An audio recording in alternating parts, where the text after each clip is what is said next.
Hello, Katden lovers and Katden followers! First appearance ng Nico Alden Richards and Miss Catherine Bernardo sa taong 2025.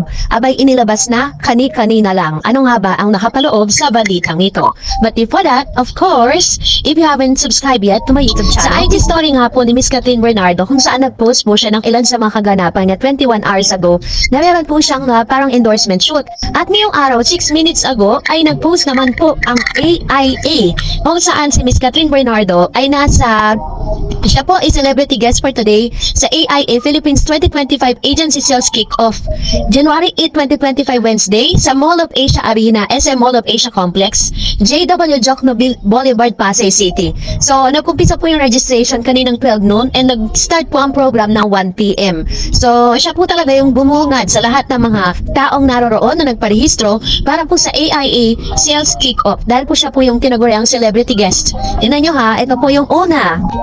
Pagpasok pa lang po ng taong 2025 ay sumasalubong na kay Miss Catherine Bernardo at Alden Richards of course ang ilan sa mga trabaho na naghihintay sa kanila. It only shows na pagkatapos ng maraming success ng Katden ay sunod-sunod na naman ang kanila mga appearance po no, sa kanila mga endorsement and at the same time yung inaasahan nating project nila together.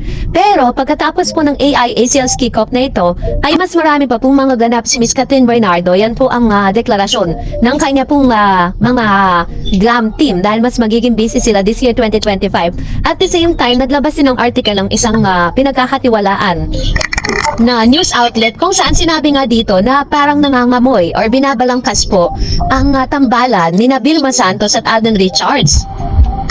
Trending muli ang kapuso actor at box office king na si Alden Richards the other day kung saan ipinagdiwang niya ang kanyang 33 birthday. Super duper ang kasipagan ng mga fans si Alden lalo na ang Katden na mag-post ng mga huwa ni Alden kasama si Catherine Bernardo. Kaya ang tandem ng dalawa ang pinatunayang muli sa movie nilang Hello Love Again. Ang tandem na to bitha, kumbaga kung pagbabasihan sa dami ng mga fans ay ang Katden pa rin ang gusto ng mga tao. Ito muli ang pagsamahin sa isang project. Pero sa ngayon, wala pa tayong nababalitaan nga daw na bagong project para sa dalawa. Pero base po sa mga statement ng ni CEO President or Attorney Annette Gozon ng GMA Sparkle na kung parang nagkaroon na ng binabalangkas na din yung kanilang panibagong project. So, pero sa isang balita ay may mga nag-umpukan patungkol sa mga Bilmanian at isa sa gusto nilang makasama sa susunod na project, ang star for all season, ang kapuso actor. Nabanggit na rin kasi minsan ni Ate B sa isang interview sa kanya na passing daw ay inaalok siya ni Alden na magsama sila dalawa sa movie. So dream project po ni Alden Richards sa makasama si star for all season Vilma Santos. Willing daw si Alden na maging producer ng naturang movie, matuloy lang ang pagsasama nilang dalawa sa pelikula. So sinabi ni Alden na siya po yung magpuproduce ng kanila pong movie. Matatanda nagkita sina Ate B at Alden sa isang okasyon sa anniversary ng Mowel Fan at doon inalok sa huli na ang una, huli-huli ang una ha.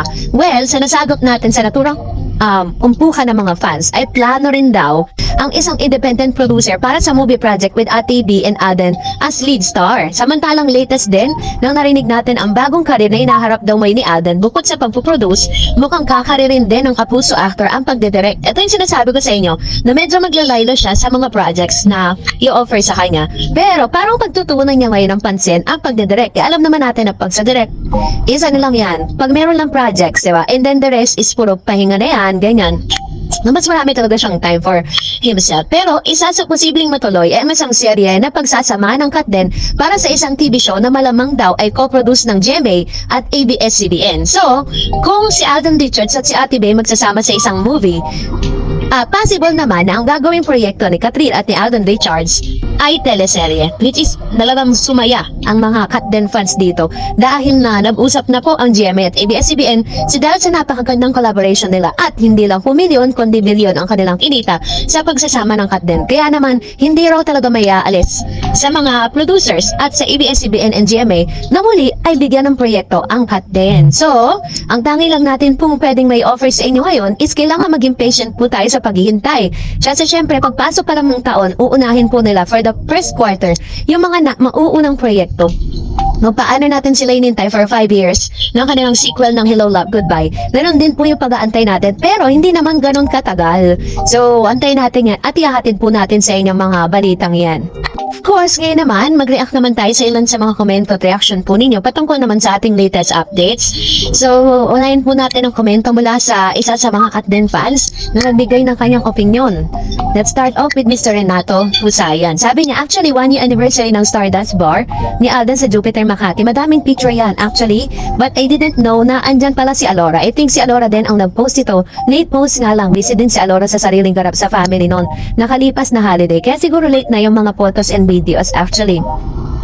Marami po talagang, may mga chances kasi na parang naganap na yung isang event, tsaka parang nila pinopost, diba? Minsan nga, monthly, kung mag-post sila ng buong ganap nila ng isang buwan, diba? So, understandable naman yon. At syempre, it only shows sa talagang may mga ganap sila na sometimes, hindi rin po nila gustong i-post sa social media, diba?